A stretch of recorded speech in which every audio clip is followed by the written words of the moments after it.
What's up, soldiers? Chris here, CaribbeanPod.com. I am clapping because you know why? This drink we're about to make there, and I know you saw the title and you already know this is not your grandma, not your tanty, not your auntie, nobody's version of Sorrel, because we're doing things a little bit different. Passionfruit Sorrel, it is the season for Sorrel, if you know what I mean. Christmas around the corner, friends, nah, social distancing, no friends are coming over, but there's no reason why you cannot make it for your family, alright? Toss in a little rum now. Yeah, tossing a little, kids going to sleep early if you're tossing a little rum. I am not condoning giving little kids alcohol, okay? I've got 10 cups of water coming up to a boil, and I'm using an oversized pot here just so it's easier to show you guys. 1 cup of dried sorrel. Now, if you're looking for something that's going to stain your lips, this is not the recipe. That is the traditional recipe. Like I said, this is not your grandma's recipe. This is Uncle Chris's recipe. And the whole idea, I'm not making it overly strong. Now, you see that dried sorrel? You're going to get it on Amazon. You're going to get it at your favorite West Indian store, your favorite Latin American store. They all carry it. But what I'm going to say is that dried sorrel is more concentrated in flavor than the green stuff, the stuff you just harvest. To that, and we're going to do things just as we normally do, some cloves. I'm going to go in with 4 cloves. I'm not trying to overpower everything because at the end of the day, the 2 flavors I want to shine here is 1, the sorrel, and 2, the passion fruit. A bay leaf, stick of cinnamon, and I want a couple slices, 3 slices of ginger. We're going to bring that up to a boil. We're going to reduce the heat to a simmer and let it go for about anywhere from 5 to 8 minutes. Nothing more than that.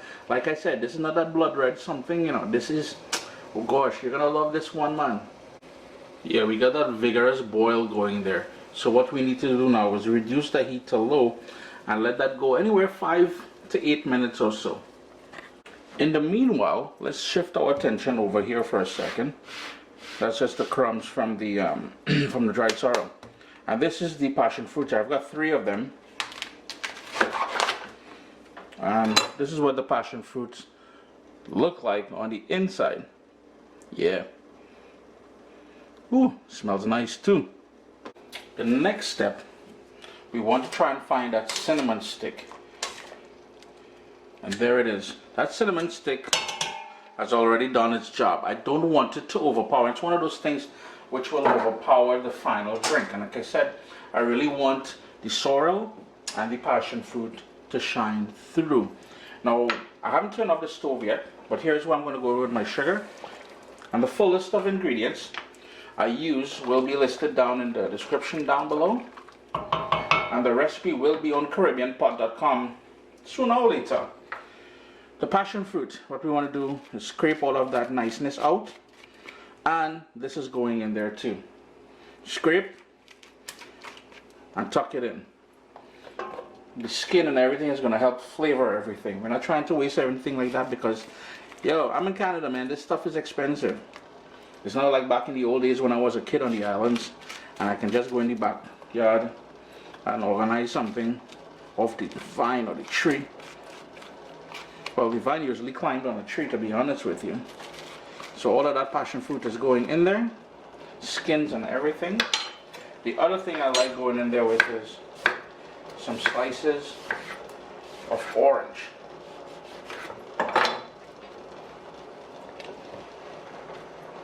I'm going to give that 2 more minutes, and then I'm going to shut the stove off. Give that 1 more quick stir. Now remember, one of the things I forgot to mention to you all, make sure you wash that passion fruit really good before you put it in here, because I mean to say, you know which farmer who do what and what and what. We're going to put the lid on, turn that off, turn the heat off completely, and we're going to allow that to steep for a couple hours until it cools down naturally. Overnight is best, but for now we're working with 2 hours.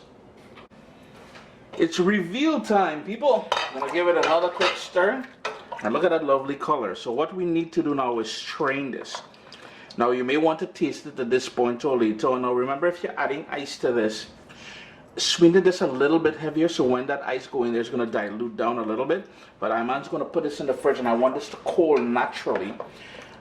So yes, taste it for sugar and adjust it. If you want, I use white sugar. Remember, if you want to use brown sugar, you can use brown sugar. If you want to use coconut sugar, if you want to use honey, whatever. But the point is, we're going to strain this now, sweeten it up. Hey, you're done. And the final thing I like doing before serving this, you get a lime, and you hit it a little bit of fresh lime juice. That's going to brighten everything up. Not too much, about a teaspoon or so of that lime juice. Hit them a little, chill that down. If you want to add your ice, you add your ice, you know what I mean? Chris here, CaribbeanPot.com. Always a pleasure having you guys here in the kitchen with me. Not your grannies or your mummies or your uncle. Yo, Uncle Edward, this is not your sorrel. This is Uncle Chris Sorrel. And we went in with that passion fruit. Sorrel passion fruit drink. Yo, chill it up and enjoy all this itself here. I was going to say Christmas, you know, but I know some people be like, hey, we don't celebrate Christmas. Why he saying Christmas? Oh, no, it's Christmas time. It's Christmas.